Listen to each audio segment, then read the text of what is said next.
好，大家好啊！咁啊，好耐冇見啦嚇。咁啊，為大家介紹我哋最新嘅完成單位。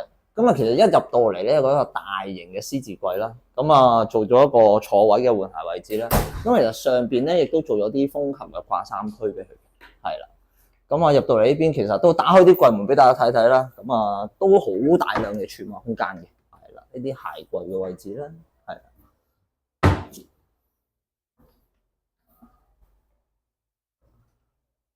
冇錯，咁啊，其實伸展到嚟呢邊咧係一個大型嘅 TV 櫃啦，係啦，咁啊上邊做啲滲光嘅效果啦，咁啊以白色同埋淺啡色咁樣去一個配搭，係啦，咁啊個距離感都好足夠嘅，係啦。好，去到呢邊位置一個餐台呢個餐台。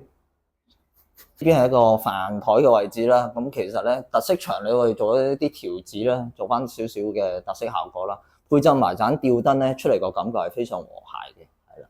入到嚟呢邊咧，其實係一個廚房嘅位置啦，廚房個空間咧其實係非常之大嘅，係啦。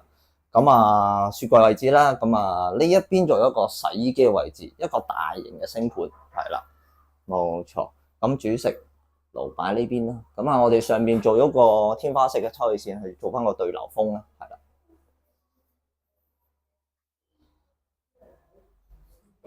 好，跟住出到嚟咧，呢度做咗個電視特色牆嘅暗門啦。咁其實一推開咧，呢度係一個3房1廁嘅位置嚟嘅。咁啊，頭房做一個儲物室，係啦。咁啊，冇家私做啦。咁我帶大家睇下間中房嘅位置。中房嘅位置係男士住嘅，咁啊有一張4尺嘅床啦，咁啊亦都有一個大嘅衣櫃，係啦，下邊仲有一個趟啦，咁啊上面一個櫃位置，冇錯，咁啊呢邊仲有一個玻璃門，仲有一個飾物櫃，係啦，咁啊另外一間房咧係媽咪房啦。咁啊，色調上高咧，又係跟翻廳嘅色調去配搭。咁啊，呢一組成組係一個衣櫃嘅位置啦，係啦，非常大嘅空間，係啦。咁啊，床頭都有個床頭櫃啦，咁啊配埋啲電掣。咁啊呢邊係屬於一個梳妝台嘅位置，係。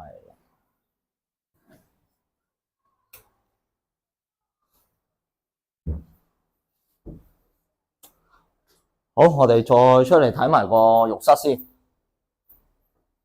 浴室，我哋可以睇下，係啦。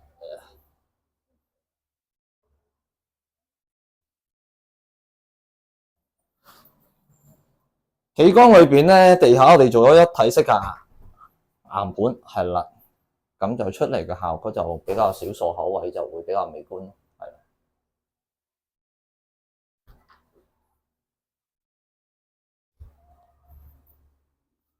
好，全屋就介紹完啦，係啦，希望大家鍾意，好，唔該。